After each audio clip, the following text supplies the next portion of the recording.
Je comprends pas pourquoi je perds pas de gras. Je comprends pas pourquoi je ne progresse pas puis je vois pas de résultats sur mon corps. Tabarouette, je mange super santé. Si tu dis ça, probablement que tu devrais écouter l'épisode jusqu'à la fin. L'affaire, c'est qu'il y a des concepts pour progresser qu'il faut pas oublier, puis manger santé veut pas nécessairement dire que tu manges intelligemment, que tu manges de manière adaptée aux objectifs ou aux besoins que tu as. Manger santé, je suis toute oui pour ça, évidemment. Manger des bons aliments, manger des aliments premiers, des choses qui sont pas transformées, mais il y a quand même moyen de maintenir et même de prendre du poids en mangeant santé. C'est pas de l'air. Tu sais, c'est pas comme, hey oui, mais je mange juste bio, mais je mange over 2000 calories de plus que ce que je devrais, ben, t'en perdras pas de gras. C'est impossible. Tu manges quand même en surplus calorique, même si c'est santé. Ça en vient pas santé de manger trop, même si c'est santé. Bref, je te donne un exemple. Un repas super clean, là. Du gruau, des fruits, tu mets de la protéine en poudre, puis du beurre d'arachide. C'est facile d'échapper le pot de beurre d'arachide. C'est santé, le beurre d'arachide. Mais si tu manges la moitié du pot, ben, t'as facile mangé 500-600 calories qui n'étaient pas nécessaires. Fait que oui, le beurre d'arachide, c'est santé. C'est quelque chose qu'on met dans des plans alimentaires. Mais si t'as aucun self-control, puis que t'en manges ben trop, ben, c'est là que ça devient problématique parce que c'est-tu nécessaire? T'en as-tu réellement besoin? Est-ce que c'est en ligne avec les objectifs que tu as? Si tu manges un pot de beurre de pinot par jour, en plus du reste, ben pour toi, pas de question. Là, j'exagère, il y a personne. Je m'attends pas à ce que quelqu'un dise ah mon Dieu, touché, je mange un pot de beurre de pinot par jour.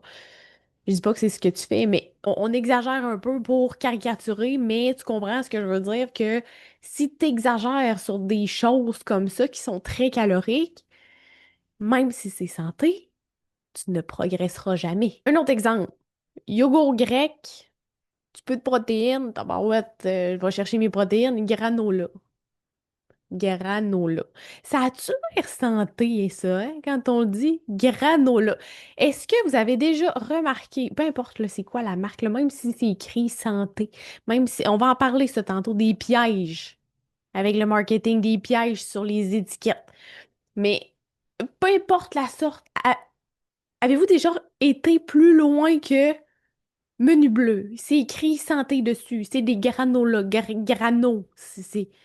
Ouais, regarde la liste d'ingrédients. On se rappelle, dans la liste d'ingrédients, les premiers ingrédients sont en liste.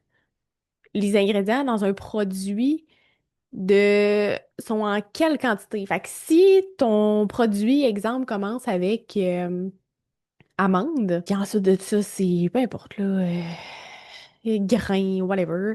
Mais souvent, ça sera pas ça, les premiers ingrédients. Souvent, le premier ingrédient, premier ou deuxième, c'est sucre. Est-ce que c'est si santé que ça? Après ça, tu vas aller voir, tu sais, t'en mets combien des granolas dans ton gruau? Dans ton gruau, on a dit dans le yogourt. Dans ton yogourt, tu sais, si t'en mets une petite pincée sur le dessus, rien que pour que ça fasse un petit croustillant, c'est une chose. Par exemple, s'ils sont bons tes granolas, puis mon Dieu, ça fait crunch crunch, puis c'est sucré, puis c'est bon, puis t'en remets, puis t'en remets, puis t'en remets, tu vas aller te chercher un 200-300 calories over de ce que tu voulais. Beaucoup de lipides et beaucoup de glucides aussi, même si c'est santé. En passant, vous aurez compris que les granolas, c'est pas si santé que ça. Un autre exemple. Un autre exemple, après ça, j'ai fini. Tu te fais une bonne salade, là, avec une bonne protéine là-dedans. Ouais, j'ai des légumes puis de la protéine. Mais t'ajoutes des noix. Mais là, t'ajoutes du fromage. OK? En combien de quantité? C'est ça l'affaire. C'est si on se gère pas. Puis là, ça se gâte.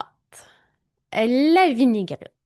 Ouais, mais c'est peut-être une salade César, mais c'est une salade. Oui, mais ta salade est peut-être plus grasse et plus calorique qu'un burger. Fait que là, c'est de doser, c'est d'y aller intelligemment, c'est de comprendre la logique derrière les aliments. Oui, c'est santé, une salade, mais ça dépend qu'est-ce que tu mets dedans, en quelle quantité. Est-ce qu'elle t'apporte ce que tu as besoin? Parce que tu peux exagérer sur une salade. Tu sais, c'est comme le monde qui me dit ah, je suis allée au restaurant. J'ai fait vraiment un bon choix, là. Tu sais, j'ai pas exagéré, j'ai pris une salade, justement. Tu sais, exemple qui me vient, au Saint-Hubert, la salade Bangkok. Tu sais, le poulet, il est frit. Il y a de la vinaigrette sucrée. Il y a des petits cossins, là, je pense, là, des affaires croustillantes, je sais pas c'est quoi. Bref, informe-toi, regarde comme il faut, tu sais, je veux dire, t'as pas beaucoup de protéines, t'as quasiment plus de calories là-dedans, de plein d'autres affaires, ça pourrait être santé, mais c'est mal équilibré. Dans ce temps-là, tu sais, probablement que tu regarderais sur le site, des fois, on peut regarder, là, je suis pas en train de te dire de virer sur le top avec ça, là, mais tu sais, tu serais aussi bien de demander une pièce de viande avec des légumes, puis me faire moitié frite, moitié salade, la vinaigrette à part. T'aurais quelque chose qui fait pas mal plus de sens que de prendre ta salade, probablement, tu sais, qui baigne dans la sauce, là.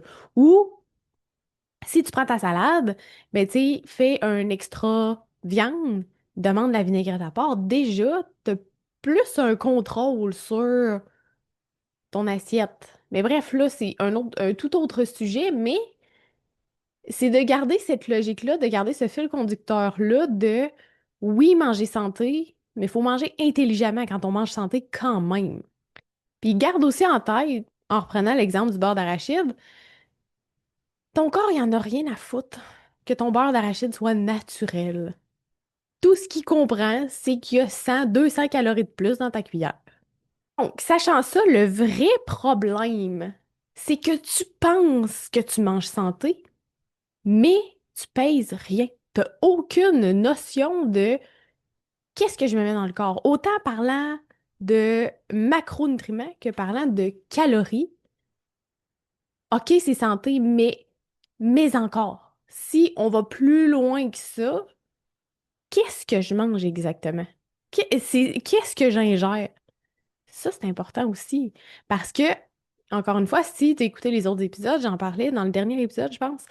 euh, Tu pourrais, tu sais, exemple, là, que tu fais un calcul, tu as un coach, puis vous déterminez que ton besoin selon l'objectif que tu as, c'est manger 1600 calories par jour. Bien là, tu vas avoir des macronutriments, tu sais, tu vas avoir un apport en protéines, un apport en lipides, un apport en glucides quotidien, qui va être réparti pour aller chercher ton nombre de calories totales.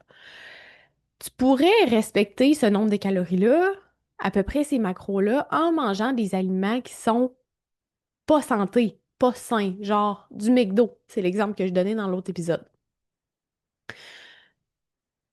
L'affaire, c'est que si on prend les deux, jusqu'à un certain point, tu vas progresser autant un que l'autre. Tu sais, justement, je vais aller chercher ce 1600 calories, ces macronutriments-là dans quelque chose de clean versus dans du McDo. Ben, pendant un certain temps, tu vas progresser, mais la qualité de ta progression ne sera pas la même. Mais c'est faux de croire que, OK, mais si j'élimine le McDo, je vais plus jamais au resto, je mange plus jamais de friture, même si, on va dire, je mange plus jamais rien de transformé, une très bonne chose. Mais si tu ne pèses pas, tu n'as aucune idée quand même ce que tu manges, puis tu manges quand même trop, même si c'est santé, ça reste quand même trop. Ça reste quand même over les calories que ton corps a besoin. Manger, c'est pas un passe-temps. Manger, c'est un besoin physiologique. Si tu dépasses tes besoins physiologiques, même si c'est santé, c'est quand même trop, ton corps va le stocker parce qu'il n'en a pas besoin. Il l'utilise pas. C'est de l'over, c'est de la gourmandise. Ben, tu vas quand même garder ton poids ou en prendre. L'erreur que je vois souvent, c'est ah ouais, mais une petite poignée de ça, là. Une petite poignée de noix. C'est santé des noix. Une petite poignée de ça. Un petit ça. Ouais, mais c'est à tous les jours comme ça. À chaque jour, tu grignotes des petits ça, des petits extras, des petits. C'est quand même, ça revient à ce que je disais tantôt. C'est quand même de l'over, c'est quand même de la gourmandise. C'est pas, ah, j'ai faim, j'ai besoin de me nourrir. C'est, ah, ça serait bon. OK, mais c'est malsain. J'ai déjà été cette personne-là, justement, qui grignotait, puis zéro self-control. Tu sais, là, un peu le feeling de, tu sais, t'es en train de faire une belle recette. Tu fais à manger, mais pour ton souper, ça, c'est quelque chose qui m'arrivait tellement souvent, puis ça me frustrait, là, je me sentais tellement pas bien. Pas je me sentais pas bien parce que j'avais peur d'engraisser, je ne me sentais pas bien, tu sais, je digérais mal. J'avais l'impression de tout le temps être pleine, de jamais avoir faim, mais justement, je grignotais constant. J'avais pas faim pour mes repas, mais là après ça, je me remettais à avoir faim en innocent parce que justement là, j'avais grignoté mais j'avais pas vraiment mangé. Hey, ça finit plus. Mais c'est ça. Tu sais, t'es en train de faire à souper, mais là, grignote une petite poignée, une petite affaire, une petite affaire là. Puis là, finalement, hey, j'ai pas faim, je vais rien que souper un peu. Fait que finalement, tu t'es bourré à fraises dans un peu n'importe quoi qui traînait, puis tu mangeras pas ton repas qui, initialement, c'est ça que tu es en train de préparer pour manger, qui t'aurait apporté plein de bienfaits, puis il t'aurait fait te sentir bien, puis ça aurait été bon, tu sais. Fait que le grignotage, ici et là, c'est l'enfer. Puis l'affaire, c'est que ça sort de... On n'en a pas conscience. Tu sais, des fois, ça devient tellement une habitude qu'on on s'en rend pas compte, qu'on grignote des affaires ici et là. Là, je suis pas en train de dire que c'est la fin du monde si, exemple, tu as suivi ton plan à 100%, c'est un plan alimentaire. Là, tu as suivi ton plan à 100%, ou si t'en as pas pantoute, là, mais tu sais, tu t'es comme, OK, ben, je gauge un peu mes affaires. Puis ton chum, il mange, je sais pas, moi, du poulet avec des frites. Puis là, tu y prends une frite parce que il y a des épices dessus, tu veux goûter. Et la frite vient pas tout gâcher. Mais c'est si à chaque fois, ah, je vais prendre un petit extra ci, ah, je vais prendre un petit chocolat là, un petit biscuit là, un petit ci, un petit ça, puis que là, toi, dans ta tête, t'es comme, ah oui, mais j'ai mangé super clean.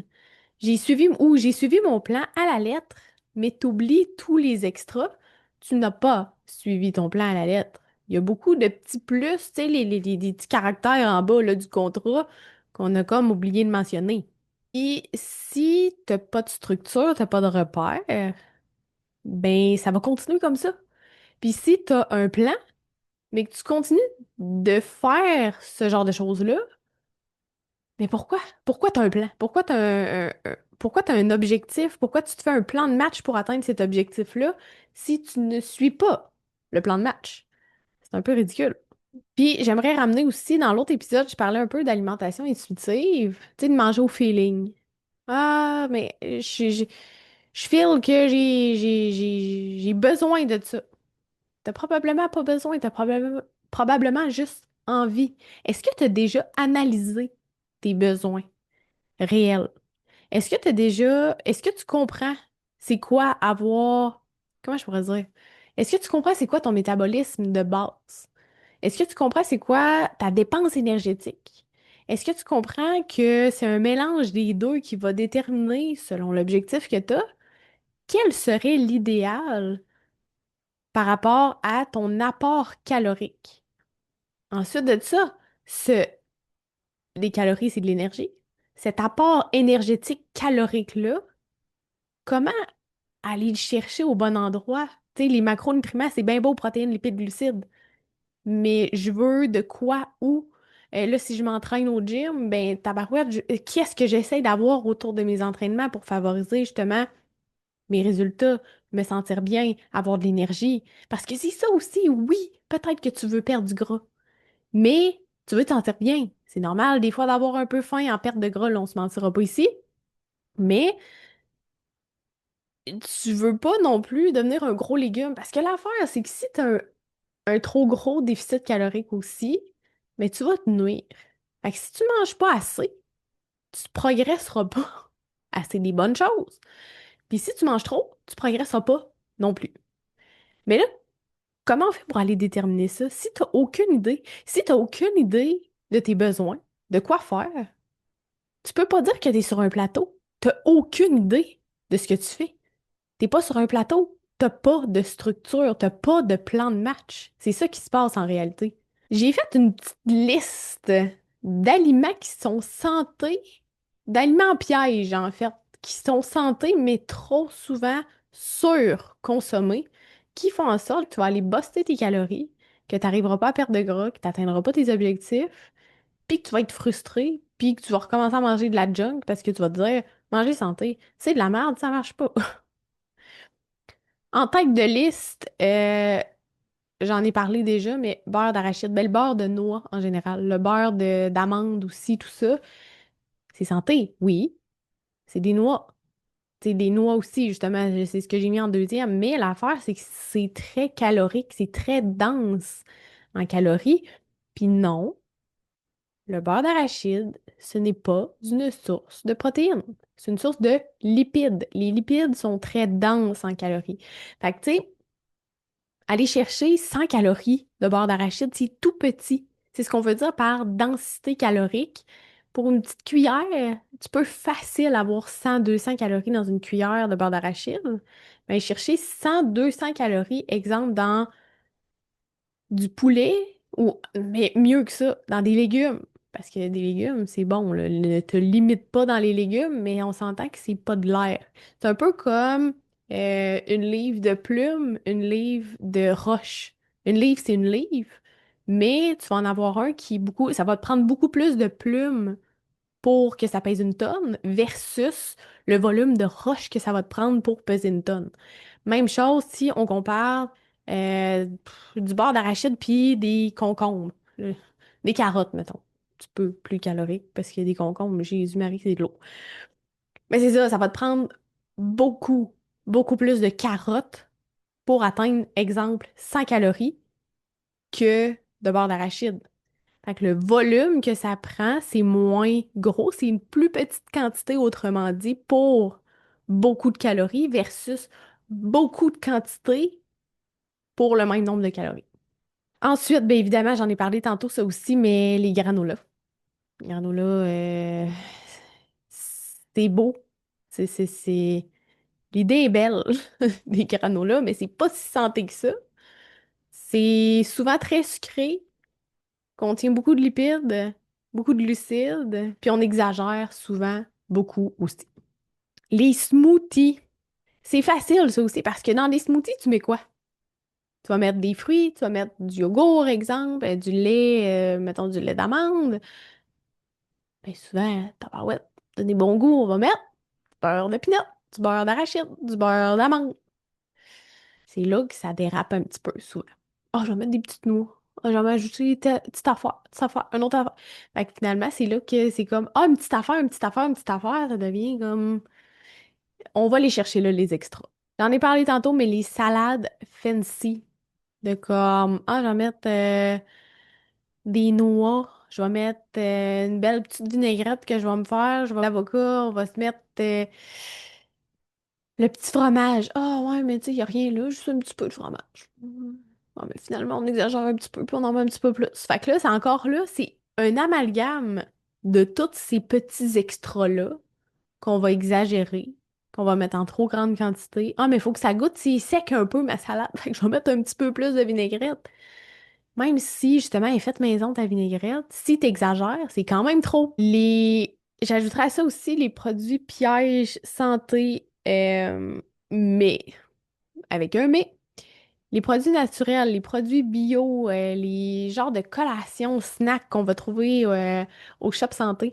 Coucou Shop Santé, on les adore, soit dit en passant, mais faut pas abuser non plus. Tu sais, exemple, ProBite, ces trucs-là. OK, c'est mieux qu'un Joe Louis, mais c'est quand même calorique. Il y a quand même, tu sais, je veux dire, des macros dedans, il y a quand même des ingrédients que c'est pas parfait, même si c'est mieux, même si c'est un meilleur choix, même si c'est santé parce que c'est à la shop santé, ou Popeye, ou whatever.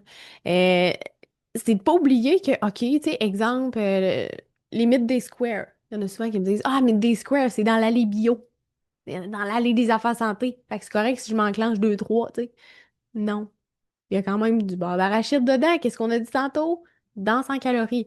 Fait que, oui, c'est bon. Mettons, un mythe des squares, j'en mange de temps en temps quand je vais faire, mettons, une rando. J'arrive au top de la rando, j'ai eu chaud, j'ai transpiré, je sens que j'en ai besoin. Et puis là, je fais un bémol. C'était pas dans le plan de ce que je voulais parler aujourd'hui, mais je parle de rando, je parle de j'en ai besoin de ces calories-là. L'histoire de, tu sais, avec ces montres-là, là, calculer, ah ouais, mais j'ai dépensé tant de calories. Fait que je peux en manger plus. Non, non, c'est pas de même que ça marche. C'est une erreur tellement fréquente. Hey, dans mon workout, j'ai brûlé vraiment beaucoup de calories. Ta montre first. C'est une bébelle à 200-300 piastres. C'est zéro précis. Ça peut te donner une idée, tu sais, je veux dire, si tu fais toujours, mettons, dans ton mois, t'as un leg day le lundi, puis là, justement, tu sais, tu vois, tabarouette, on dirait que je brûle plus de calories aujourd'hui que la semaine passée, ça peut te donner un indicatif que peut-être que si t'as monté tes charges, ça a été plus demandant. Mais je veux dire, ne te fie pas à «Ouh, j'ai brûlé 400 calories, fait que là, je peux manger un petit peu plus pour...» Non. Juste, si t'as pas de plan alimentaire, si t'en as un, on va prendre l'exemple que t'en as un, ça va être plus simple, suis ton plan. Commence pas à gosser de comme, hey, je peux manger plus parce que j'ai bougé plus. Tu peux analyser, par exemple, là, si tu fais une rando comme de débile mental, t'as suivi ton plan toute la journée, mais là, c'est comme, OK, j'ai vraiment fait un gros effort de plus. Et là, c'est pas de dire, je mérite un Big Mac. C'est de dire, OK, je sens que j'en ai besoin réellement. Bon, mais je vais mettre un peu plus de protéines, tu sais, dans mon plat. Je vais aller me chercher un petit peu plus de glucides parce que, justement, puis de le mettre autour de l'activité. Parce que, guess what, c'est là où t'en as besoin. On se rappelle, tantôt, on disait, les calories, c'est de l'énergie. Fait que justement, tu dépenses beaucoup de calories d'énergie autour d'une activité que tu fais pas normalement, qui est plus intense. Mais des fois, ça peut être intéressant justement d'aller en ajouter là, mais de manière, encore une fois, raisonnable. Puis pas se fier à sa montre, de dire «Ah ouais, mais j'ai brûlé tant de plus de calories, fait qu'il faut vraiment que je mange plus ou je le mérite». Non, il n'y a pas de mérite. En as-tu besoin ou pas? That's it. Donc, comment manger pour avoir des résultats? Ben, first, la base, c'est d'avoir une structure, de comprendre sont où nos besoins, c'est quoi nos besoins, selon, encore une fois, on est qui. C'est sûr que si j'ai deux scénarios, mettons, j'ai deux personnes, même objectif, même poids, même taille, tout ça. Mais j'en ai une qui travaille dans un bureau. Fait que 8 à 4 dans un bureau, assise. Elle a une petite demi-heure de dîner, pas le temps ben d'aller prendre de marche, versus une agricultrice. On se rappelle, même poids, même âge, même tout, même objectif, mais elle est agricultrice à bouge. Elle, de 4 heures le matin à 6 heures le soir, c'est à pine à la planche, à force après des affaires. Puis on s'entend que ces deux femmes-là n'ont pas du tout les mêmes besoins. Ils n'ont probablement pas non plus le même métabolisme. Fait que de base, c'est quoi leur dépense énergétique? Tu sais, justement, celle qui travaille dans un bureau dépense logiquement moins d'énergie que celle qui travaille sur une ferme, tu sais, puis qui force, puis qui bouge. Donc, à la base, leur besoin de base est très différent. Il y en a un qui est plus élevé que l'autre. Ensuite de ça, on va aller ajouter la dépense énergétique de, bon, ben là, celle qui travaille dans un bureau, on va aller ajouter peut-être probablement des marches, des cardio, des entraînements, tout ça. Mais là, il faut prendre ça en considération aussi.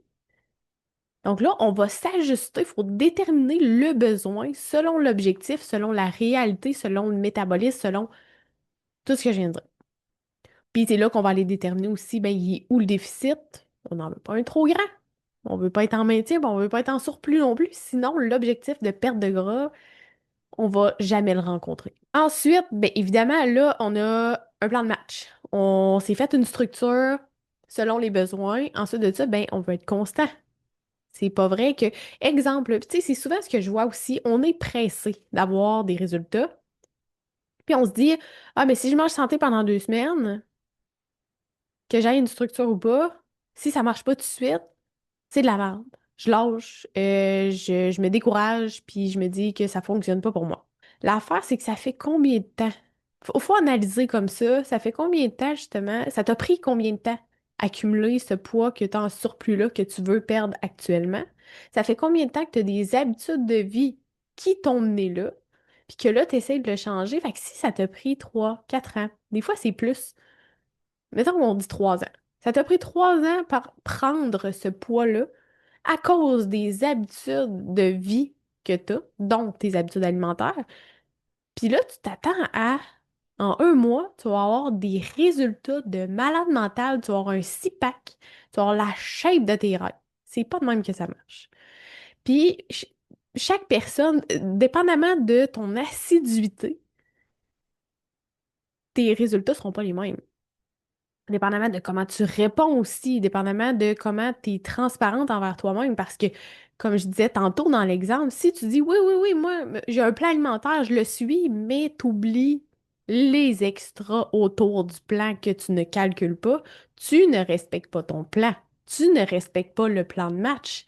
Donc, c'est de se rappeler que tu vas toujours avoir les résultats pour lesquels tu travailles et non les résultats que tu veux. Si tu les veux, travaille pour. Tu peux pas espérer t'asseoir sur ton divan en mangeant des beignes puis te dire je veux perdre du gras, ça va marcher, je le sens. C'est pas de même que ça marche. Ce serait bien le fun, mais non. Ensuite de ça, ben, ce qui va aider à ta réussite, ben, c'est d'avoir quelqu'un justement qui va te faire un suivi, qui va analyser tes besoins, qui va t'aider à. Parce que tes besoins vont changer, inévitablement. Puis tu peux pas être toute ta vie en déficit calorique et ton déficit calorique, guess what? Ben, il va changer dans le temps. Donc, tu vas avoir besoin d'adapter selon tes progrès, selon tes besoins, pour continuer de progresser. Parce que c'est bien beau progresser, mais comment tu vas faire pour continuer de progresser dans le temps? Apprendre assez pour que là, après ça, tu sois capable de flyer ça et maintenir. Ça, c'est un autre enjeu parce que j'en vois qui ont des résultats. Puis là, on est con un peu, des fois, les humains, mais hey, yes, j'ai perdu une coupe de livres, je me sens bien. On lève le pied un petit peu de sa pédale, puis on recommence à avoir des habitudes qu'on avait avant. Pourquoi? Non! Le but, dans l'objectif physique, il y a l'objectif de changer ses habitudes pour être capable de maintenir, puis de continuer justement de progresser et de maintenir les résultats qu'on a. Parce que ça fait 15 ans que je m'entraîne. Ça fait 15 ans que j'ai des habitudes de vie que je maintiens. Je suis constante là-dedans. Si demain matin, j'arrête de m'entraîner, je me mets à manger n'importe quoi, n'importe quand, je me mets à exagérer un peu partout, mais je suis en shape. En shape, crème, je peux me le permettre. Puis que là, je vais plus prendre de marche. Je suis vraiment moins active. Si on se reparle dans 6 mois, ma progression risque d'être plus une régression qu'une progression, en fait. C'est sûr, je vais prendre du gras. C'est sûr, je vais prendre du poids. C'est sûr, je vais faire de l'inflammation. C'est sûr, ça ira pas dans le sens que je veux. Fait que tu peux pas te dire, hey, je vais faire ça pendant une durée de temps, là, pour avoir les résultats que je veux. Après ça, la merde. Mais non. Le but, c'est justement d'arriver, tu sais, c'est de voir ta structure alimentaire comme c'est un mode de vie, c'est ce que je veux faire jusqu'à la fin de mes jours, m'alimenter comme ça et comprendre pourquoi. Et voir les impacts positifs aussi. C'est ce qui va faire que justement, tu vas avoir les résultats que tu veux vraiment, puis être capable de les garder, puis te sentir mieux. Fait que c'est ça, c'est pas une diète, c'est pas un régime, c'est pas quelque chose que tu te dis, hey, je fais ça 2 mois de temps, j'ai hâte que ça finisse. Non. Si c'est comme ça que tu le vois, ça marchera jamais. Et souvent aussi, ce que j'entends, c'est ouais, mais un plan alimentaire, c'est tellement. Faut tout le temps manger la même affaire, faut tout le temps. Même si tu suis pas de plan alimentaire, tu manges déjà tout le temps la même affaire. Tu sais, j'entends ça tellement tout le temps. Ah ouais, mais là, moi, j'aime ça diversifier, j'aime ça. Ouais, mais tu peux. Change tes viandes, change tes légumes, change tes épices, change tes marinades, tes sauces, comment t'apprêtes tes affaires, ta cuisson, fais-le sur le barbecue, dans le four, fais des boulettes, fais ci, fais ça. Il y a moyen de varier. C'est que là, tu te limites à un plan alimentaire, c'est poulet, riz, brocoli. C'est vraiment pas ça. Puis il y en a des aliments plaisir dans un plan alimentaire. C'est juste que on se gère. On n'en mange pas à outrance parce qu'il n'y a rien de bon là-dedans. C'est pas plus santé, tu seras pas plus heureuse, puis tu n'atteindras jamais tes objectifs en plus. C'est incroyable l'impact que ça a l'alimentation, autant sur les résultats, autant sur comment on se sent, comment on digère, comment on est en santé, même comment on réfléchit, comment on se sent dans notre linge, sur le sommeil, sur... C'est un point tellement important que je comprends pas pourquoi je suis en train d'expliquer tout ça aujourd'hui. Ben, je comprends, mais j'aimerais que ce soit plus répandu, justement, puis que ce soit plus important de bien manger. Donc, on retient plan alimentaire, c'est une manière de manger, c'est un mode de vie, c'est facile de varier. Puis comme je disais, ça veut pas dire, tu sais, Tu manges déjà tout le temps la même affaire. Tu te poses déjà tout le temps la question, qu'est-ce que je vais manger? Mais un plan alimentaire, ça règle la question, justement, ça te donne une structure de comme, ben, OK, ça te donne des nouveaux comportements à adopter, de, ben, je veux une viande, je veux des légumes, que j'ai envie. Tu peux varier à travers tout ça, mais tu sais, déjà, là, ça varie entre quoi? Tes toasts au beurre de pinot ou au Nutella le matin? Le midi, une sandwich à la dinde, une sandwich au jambon. Puis le soir, je mange-tu de la lasagne ou du pâté chinois? On s'entend-tu pour dire que c'est pas bien varié? Mais ça te fait pas chier. Mais ça t'apporte pas tes résultats non plus. C'est que c'est ce que tu connais.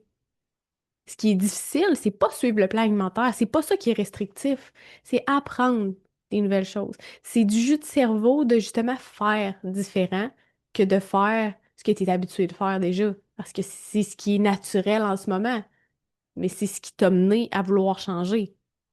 Si tu veux changer, tu dois changer. Oui, ça demande des efforts. Oui, ça demande de l'énergie. Mais t'as mieux continuer de mettre ton énergie à vouloir changer puis à ruminer que tu changes pas ou à mettre les efforts dans hey, OK, j'apprends. OK, j'essaye, j'applique. Oh, OK, je me suis plantée, je reprends. Let's go, je recommence. Puis, atteindre tes résultats. Puis que ça devienne facile, puis que ça devienne tes nouveaux réflexes, tes nouvelles habitudes que tu vas faire plus machinalement, comme ce que tu fais en ce moment. Je résumerais ça en disant manger santé, c'est bien. Manger structuré, c'est mieux. Puis, manger structuré et santé, c'est ce qui va t'amener tes résultats. Donc, à toi qui m'écoutes en ce moment, si tu t'es déjà dit, ouais, mais je mange santé, pourquoi je progresse pas? Ben, je t'invite à passer de la confusion totale de pas comprendre ce que tu fais puis de pas savoir par où commencer à quelque chose de plus éclairé, puis de commencer justement à comprendre ce que tu fais, à faire les bons moves, te sentir bien, avancer, être fier de toi, puis te sentir bien dans ton corps. Partage l'épisode si t'as aimé, puis n'hésite pas à commenter Je mange santé si tu t'es reconnu dans ce que j'ai dit aujourd'hui. On se reparle dans un prochain épisode dans le vestiaire des filles. Puis si t'as des suggestions pour un prochain épisode de quelque chose que t'aimerais entendre, laisse ça aussi en commentaire. À bientôt!